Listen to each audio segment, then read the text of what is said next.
Hello everyone, thank you for attending my speech. I decided to name it Cyril and Methodius and their legacy to Bulgaria. I'd like to start off by quoting the famous Italian Slavonic scholar Professor Santi Gracioli, who said, "In the medieval ages Bulgaria was a mighty kingdom and a role player in the big politics of Europe and its civilization. The whole Orthodox Slavic world has been using for centuries the deep spiritual structures and cultural heritage created in Bulgaria as a work of Bulgarians. It is important for us Bulgarians to be familiar with our historical background, especially when we have such colossal figures like Saint Cyril and Saint Methodius, the creators of our Cyrillic alphabet. Cyril and Methodius are two apostles who took it upon themselves to spread the word of God, but in fact achieved something much greater when they created the fourth canonized alphabet in the Christian world, whose heritage is of paramount importance for Bulgaria till this very day. I know you are familiar with these great persons in our history, but I want to share some other information which I found and researched about who they are. The brothers Cyril and Methodius were born in Thessaloniki in the beginning of the 9th century. Their parents, Leon and Maria, belonged to the Bulgarian Slavic aristocracy. The older brother Methodius was educated right there in Thessaloniki, where he first started a military career. But later he became an abbot. The younger brother Constantine, who took upon the name of Cyril, received the highest possible education at that time in the Magna School in Constantinople, which was the only university in Europe at that time. The editors of Encyclopedia Britannica Online, in the article Saint Cyril and Methodius, the Christian theologians, righteously call them outstanding scholars, theologians, and linguists. Cyril refused a political career and dedicated his life to the intellectual arts by becoming a Christian missionary along with his brother Methodius. According to Professor Pavlov, an expert in Bulgarian medieval history, the old Bulgarian alphabet was created in the year of 855 in order for the Bible to be translated and for the word of God to be spread among the newly converted Slavic people. The two brothers were sent by the Byzantine Empire Michael III and his patriarch Photius on a mission to the lands of Great Moravia.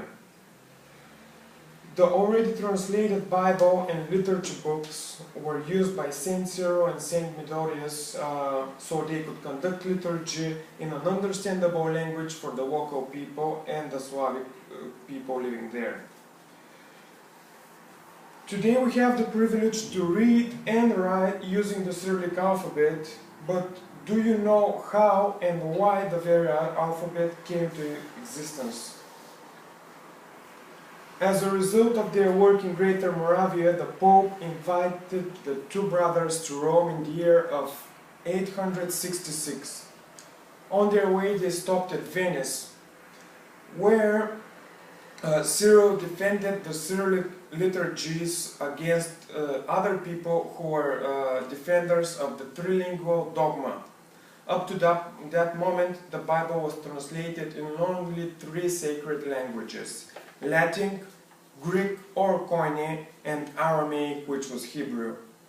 Before that, Old Bulgarian was only a spoken language, but the brothers created a literary language in order for the people to understand the true depth of the Christian message. I shared with you how the alphabet was born. Now let me continue with the part that is most interesting for me and you probably as well, the amazing legacy they have left for us Bulgarians. The Tsar of the newly converted to Christianity Bulgarian Empire during the 9th century was Tsar Boris I. He felt the need for a written language and an alphabet for his people to use while they for his people to use while they try to preach and read the Word of God. The Christian world at that time was divided in two parts: the Eastern Orthodox Church in Constantinople and the Catholic Church in Rome. Both churches wanted for Bulgaria to join their sides and to be under their sphere of influence. Therefore, the White Tsar Boris I placed the condition that he will join the church that allows him to officially use Bulgarian language and the Bulgarian translation of the Bible in order to conduct religious services in Old Bulgarian. And guess what? The Greek Orthodox Church agreed.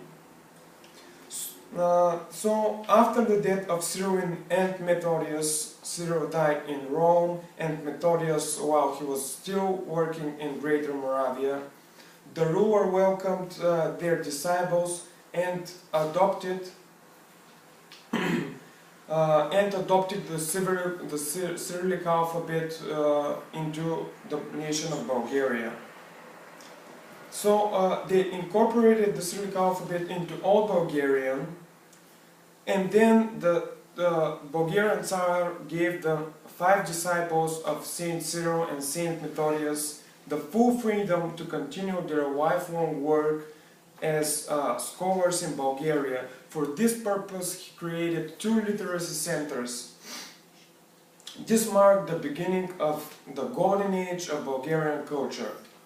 Today, centuries later, we still honor their amazing achievements by celebrating a unique national holiday on May 24th. Not only that, our national library is named after Saint Cyril and Saint Methodius. The respect and appraisal that their work has received can be witnessed in the words of Laszlo Gurov, where he confirms in his article about the 2 saints on the website www.isidore.se that in 1980 both Cyril and Methodius were announced as patrons of Europe by Pope John Paul II. Nowadays, the Cyrillic alphabet is used in more than 50 nations by more than 300 million people, as is reported by World Standards on their website. In an interview for the Bulgarian National Radio, the famous philologist from France, Professor Roger Bernard, says, "By saving the work of Saint Cyril and Saint Methodius, Bulgaria deserved the appreciation and respect not only of the Slavic nations, but of the world as well. This will continue to be so until mankind puts true meaning behind the words progress, culture, and humanity." In closing, I personally believe that this is the most remarkable event in the early Middle Ages. This linguistic masterpiece is rightly called God's Reign of Letters by one of its creators, Constantine Cyril. I hope that the information I presented to you about Saint Cyril and Saint Methodius and the grandeur of their work will make you appreciate it even more. The Cyrillic alphabet, which was the 4th canonic alphabet in the world, is the greatest legacy to us Bulgarians till this day, and is a great reason for this, for us to be proud.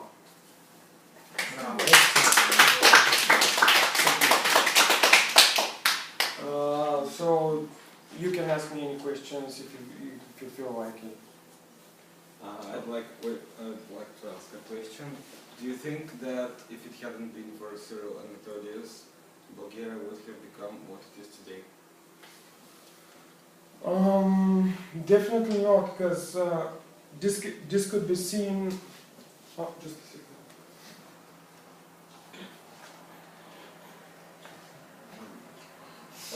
No, I don't think so. I think that Bulgaria is what it is today thanks to the deeds and great work of Saint Cyril and Saint Methodius. And I think that this could be seen in the after effects that happened no more than 50 years later. Bulgaria went into a great age, a golden age, you could say, of literacy and success. This helped them to expand their territories, and even their bringing of the Word of God and the introduction to Christianity to our nation brought them to reformation and helped for us to conserve our faith and unity as a nation during more than 500 years which we were under Ottoman slavery. I have a question. Do you think that Bulgarians as a whole, they know enough about the work of Cyril and Methodius? Well, to tell you the truth, not even I knew this much about them and about their great deeds, so I think that somehow, even though somehow the information that it's about them should be made more accessible to everyone, and even the information presented in the school should be in schools should be more easier, or even made even more interesting to people, so when they go back home they will be interested in the theme, so they'll sit down and read more about them. I didn't know so much about them before I decided to make a speech about them, and learned a lot of interesting facts. So I think that somehow even our school systems should make all this information more accessible to the people. Thank you.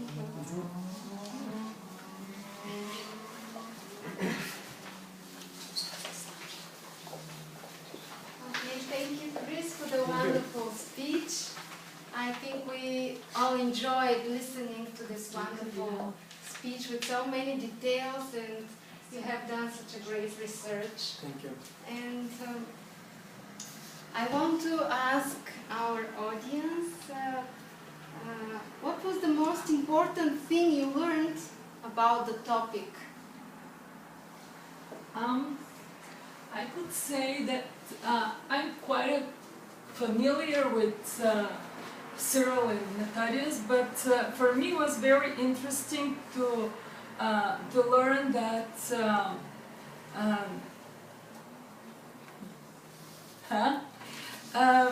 for example, that this was one of the most widespread alphabets in the world, after the Latin alphabet, Arabic alphabet, or Mandarin. Cyrillic alphabet is used by more than 50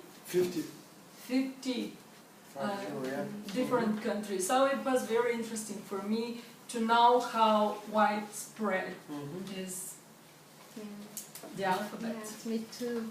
And yeah, it was really full of so interesting details. And what did the speaker do most effectively, according to you? I think that the speaker involved as much information as possible in as little a time interval as possible. The facts were well organized, they were easy to follow, and it was great overall. Thank you.